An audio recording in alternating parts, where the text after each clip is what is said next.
নমস্কার, কিচেন আগমনীতে সবাইকে জানাই আমন্ত্রণ। আমি মিতা চলে এসেছি এক নতুন রেসিপি নিয়ে। আজ বানাবো মাশরুমের চপ। মাশরুমকে আমরা অনেকে ব্যাঙের ছাতা বলে থাকি। চলুন দেখে নেওয়া যাক এই রেসিপিটি বানাতে কী কী উপকরণ লাগছে।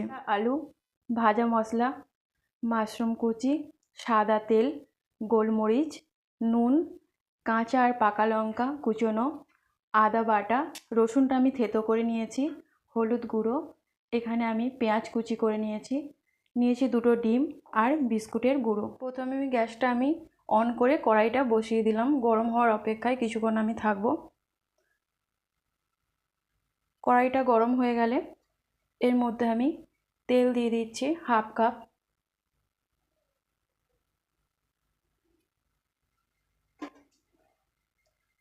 প্রথমে আমি এখানে দেবো পেঁয়াজ। এখানে 4টে পেঁয়াজ, ছোটো ছোটো 4টে পেঁয়াজ কুচি করে নিয়েছি।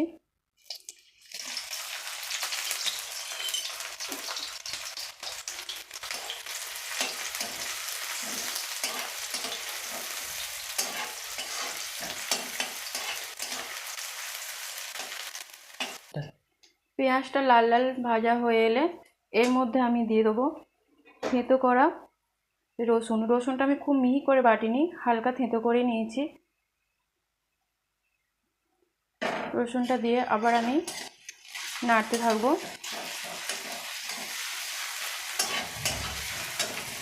এবার দিয়ে দেবো আমি আদা বাটা। আদা বাটা আমি এখানে 1 চামচ নিয়েছি। আদা বাটাটা দিয়েও আমি নাড়তে থাকবো। এখানে গ্যাসের ফ্লেমটা আমি একটু কমিয়ে দিচ্ছি। দিয়ে দেবো 1 চামচ হলুদ গুঁড়ো। হলুদ গুঁড়োটাও দিয়ে আমি নাড়বো। কাঁচা লঙ্কা কুচি 1 চামচ। মাশরুমটা আমি এখানে ধুয়ে ভালো করে জলটা ঝরিয়ে নিয়েছি। মাশরুমটা দিয়ে দিলাম। মাশরুমটা দিয়েও আমি আবার নাড়বো। এবার আমি দিয়ে দেবো এখানে 1 চামচ নুন,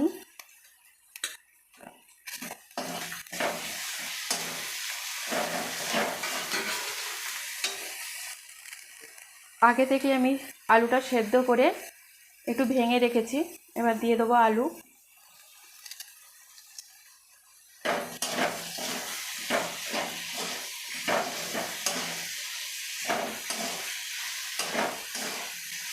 কিছুক্ষণ নেড়ে নেবো।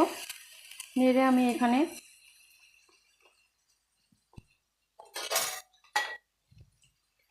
হাফ চামচ দেবো গোলমরিচের গুঁড়ো, 1 চামচ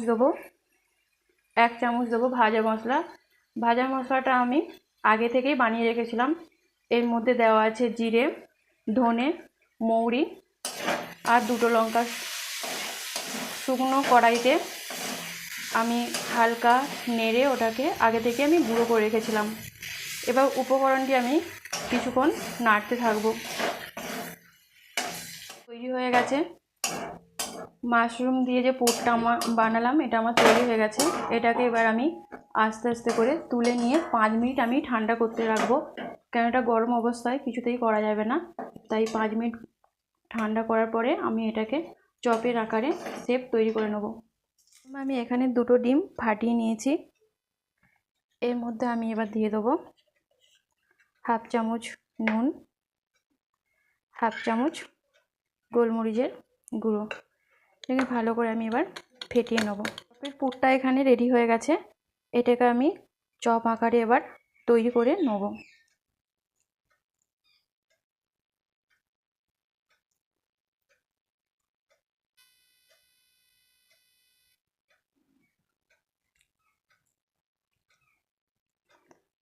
আমি এখানে খুব বড় সাইজের করছি না, ছোট ছোটই করছি।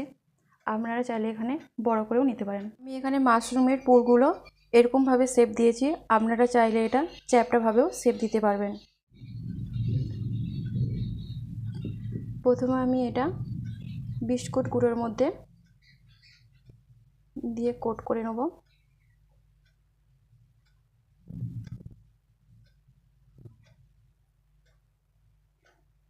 এবার ডিমের মধ্যে, গোলানো ডিমের মধ্যে আমি দিয়ে দেবো। এটা খুব হালকা হাতেই করতে হবে, নাহলে ভেঙে যাওয়ার ভয় থাকে। আবার আমি বিস্কুট গুঁড়োর মধ্যেই দিয়ে দিলাম। এটা আমি একবার কোট দিলাম, আপনারা চাইলে এটা দুবারও কোট দিতে পারেন। এরকমভাবে আমি সমস্ত পুরগুলো তৈরি করে নেব।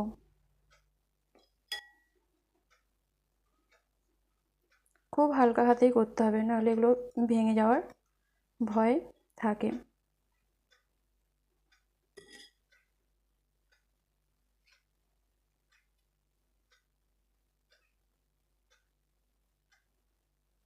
আমার এখানে মাশরুমের চপগুলো তৈরি হয়ে গেছে। চলুন এগুলোকে এবার আমি ভেজে নিই। গ্যাসটা অন করে দিয়ে কড়াইটা বসিয়ে দিয়েছি এবং এতে অনেকটাই আমি সাদা তেল দিয়ে দিয়েছি। এবার আমি চপগুলো আস্তে আস্তে করে ভেজে নেব।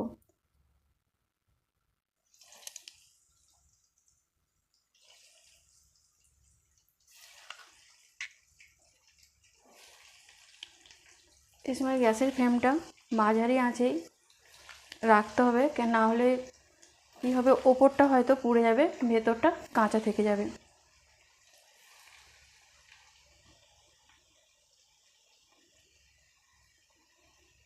এবার আমি একটা একটা করে এগুলো উল্টে নেবো। একদিক হয়ে গেছে, আর এক দিকগুলো আমি উল্টে দেবো, যাতে এগুলো সুন্দরভাবে ভাজা হয়ে যায়। এগুলো এবার ভাজা ভাজা হয়ে এসছে, আমি এবার তুলে নেব। একটা টিস্যু পেপারের উপর রেখে আমি ভাজাগুলো তুলব, কেন এই চপের মধ্যে যে অতিরিক্ত তেলগুলো থাকে, সেই টিস্যু পেপার হলে অতিরিক্ত তেলটা টেনে নেবে। আমি এক এক করে এগুলো সব তুলে নেব। প্রথম পর্যায়ে আমার চপগুলো তৈরি হয়ে গেছে, এবার বাকিগুলো আমি আবার ভেজে নেব।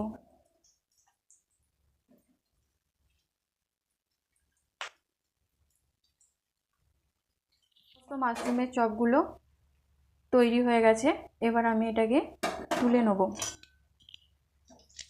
চলুন আমরা এবার তাহলে এগুলোকে পরিবেশন করি।